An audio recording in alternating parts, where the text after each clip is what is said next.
So on this problem, this is the material we're covering in class and we're doing exercises on. Number 1 and 2 were FCE refresher problems, and those are given to you so that the next time you take the FCE, you've had some practice and you're ready for the material in 104. Now here, what we have is a DDS. We have to get A and D.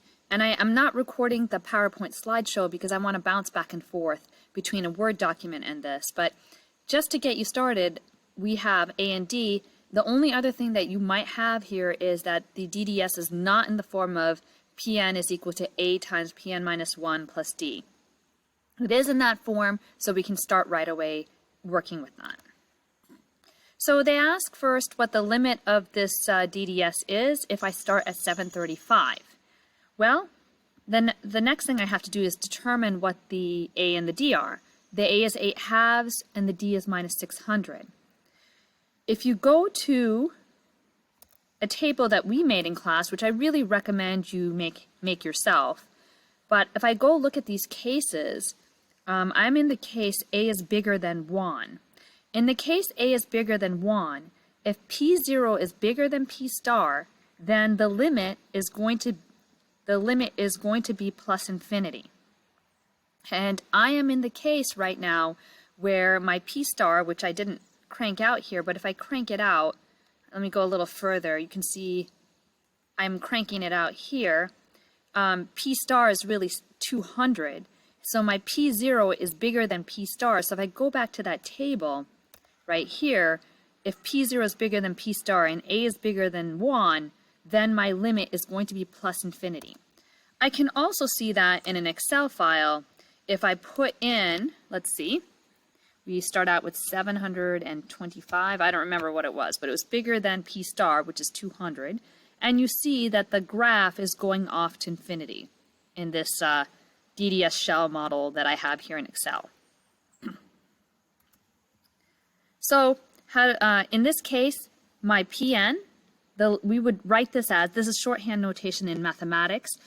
In mathematics, it was always difficult to write and type everything we want to say in words, and so we have shorthand notation. So all of these we expand out in words to mean something, and when I see this, I think the limit of P sub n as n goes to infinity. So this is subscripted here underneath the lim symbol to indicate that n is going to infinity.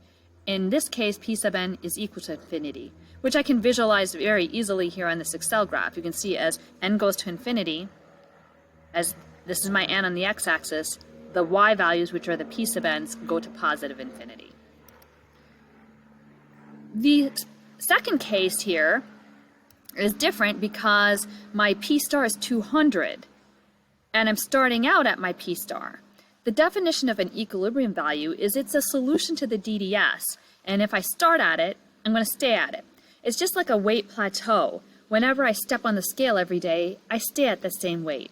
Now, if I'm doing something different, like training for the ACFT, I might lose weight, and then I'm not going to be the same every day that I step on the scale. But for the most part, I am the same every day I step on the scale, so I'm at equilibrium value. The same thing here is if I start at the equilibrium value, I stay at the equilibrium value. So if I start at 200, I stay at 200. So in this case, if P0 is 200, the limit is going to be 200.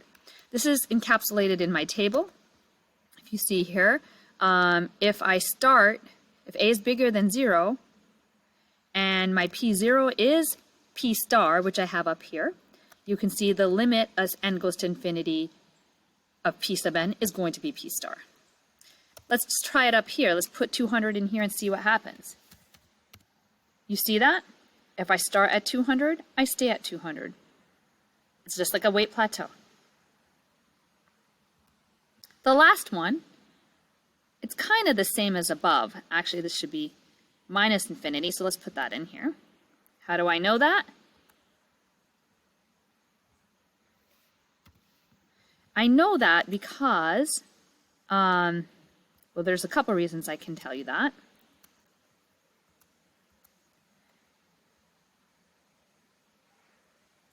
It's because if I'm starting below the equilibrium value in this case, it's a repellent equilibrium value. I'm going to go to minus infinity underneath it. I can see that also from the graph here. If I start out at 25, which is below the equilibrium value, my Pn values go to minus infinity in that case. So in this case, if I go to WebAssign, I'm going to have to put in minus infinity in for my solution here.